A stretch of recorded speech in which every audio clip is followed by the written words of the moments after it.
Hello everyone, welcome in this A to Z Education YouTube channel. आपण या अगोदरच्या व्हिडिओमध्ये शॉर्टकट कीजबद्दल पाहिलेलं होतं.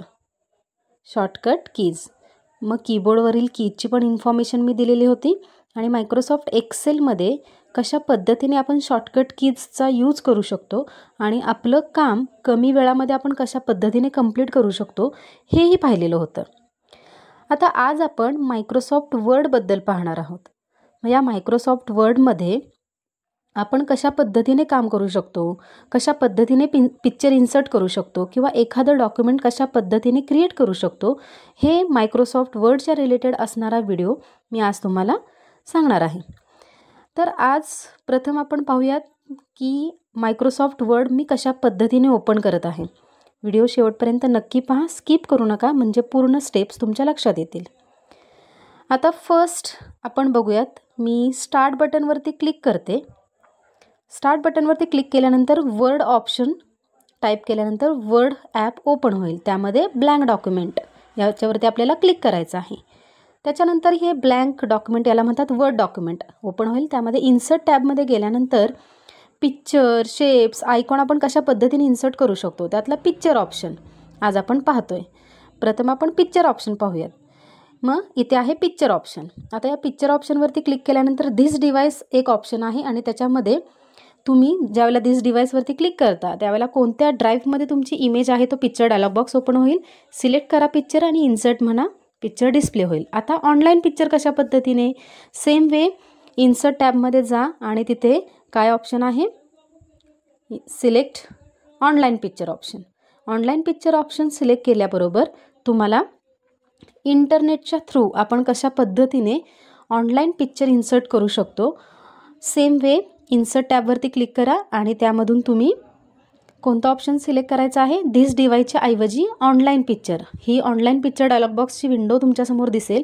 त्यामध्ये तुम्हाला एकतर टाईप करायचं आहे कोणती इमेज हवी आहे ते, अदरवाईज दिलेल्या इमेजमधून एखादं पिक्चर सिलेक्ट करा आणि इन्सर्ट या ऑप्शनवरती तुम्हाला क्लिक करायचं आहे.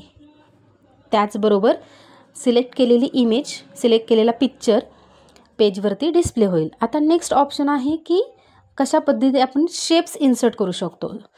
तर इन्सर्ट टॅबमध्ये शेप्स ऑप्शन आहेत. त्यामध्ये वेगवेगळे शेप्स आहेत. ओव्हल्स आहेत, लाईन्स आहेत, रेक्टँगल्स आहेत, ॲरोज आहेत, फ्लोचार्ट्स आहेत. अशा पद्धतीने आपण वेगवेगळे शेप्ससुद्धा मायक्रोसॉफ्ट वर्डमध्ये इन्सर्ट करू शकतो. सो तुम्हाला कोणता शेप इन्सर्ट करायचा आहे तो इन्सर्ट टॅबमध्ये जाऊन शेप्सवरती ज्यावेळेला तुम्ही क्लिक कराल त्यावेळेला एखादा शेप सिलेक्ट करा आणि तो ड्रॅग करा वर्ड डॉक्युमेंटमध्ये. बरोबर सिलेक्ट केलेलं शेप तो वर्ड डॉक्युमेंटमध्ये डिस्प्ले होईल. आता आपण पाहूयात आयकॉन्स.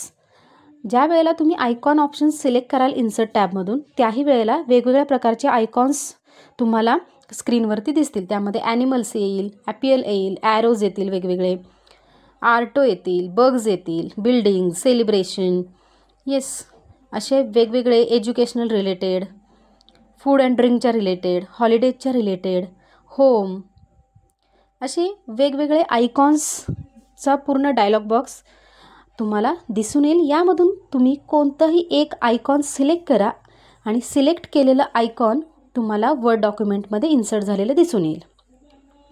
अशा पद्धतीने आपण मायक्रोसॉफ्ट वर्डमध्ये पिक्चर इन्सर्ट करू शकतो, शेप्स इन्सर्ट करू शकतो, आयकॉन्स इन्सर्ट करू शकतो. आता आपण पाहूयात की त्याच सेम ऑप्शनमधून आपण 3D ॲनिमेशन कशा पद्धतीने इन्सर्ट करू शकतो. यामध्ये दोन ऑप्शन्स आहेत.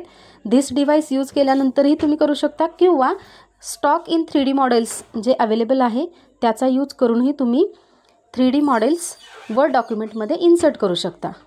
आता 3D model, stock 3D models ज्यावेळेला आपण ऑप्शन सिलेक्ट करू त्यावेळेला एक डायलॉग बॉक्स येईल. त्यामधून तुम्हाला जे 3D मॉडेल आवडेल ते सिलेक्ट करा आणि सिलेक्ट केलेलं 3D मॉडेल तुम्हाला वर्ड डॉक्युमेंटमध्ये सिलेक्ट इन्सर्ट झालेलं दिसून येईल. येस, प्रोसेसिंग चालू आहे.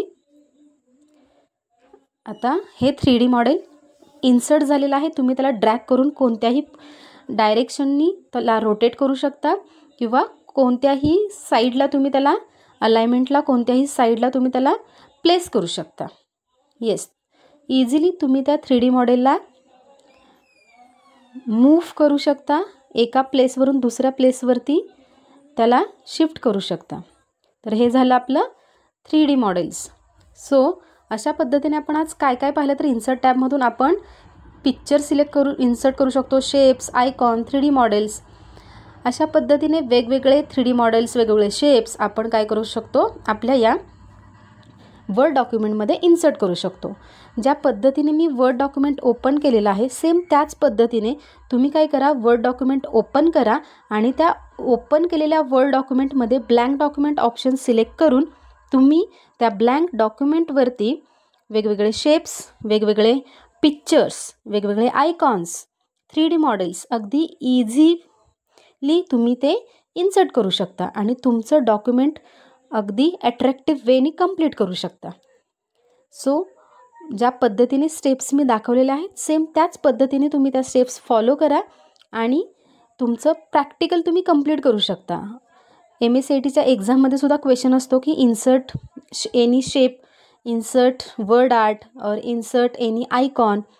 मग त्यावेळेला इझिली तुम्ही ज्यावेळेला वर्ड डॉक्युमेंट ओपन कराल त्यावेळेला सिम्पली इन्सर्ट टॅबचा यूज करून तुम्हाला काय करायचं आहे, पिक्चर इन्सर्ट करायचं आहे किंवा जो काही क्वेश्चन सांगितलेला आहे, शेप्स इन्सर्ट करा, पिक्चर इन्सर्ट करा, 3D मॉडेल इन्सर्ट करा, वेगवेगळे चार्ट्स इन्सर्ट करू शकतो आपण, यामध्ये टेबल इन्सर्ट करू शकतो.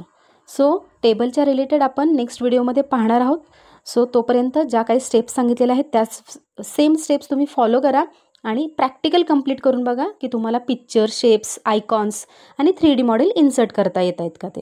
ओके, हा व्हिडिओ कसा वाटला ते कमेंट करून नक्की कळवा. व्हिडिओला लाईक करा, शेअर करा आणि तुम्ही जर A to Z एज्युकेशन या यूट्यूब चॅनलवरती जर नवीन असाल तर या चॅनलला सबस्क्राईब करायला विसरू नका. थँक्यू.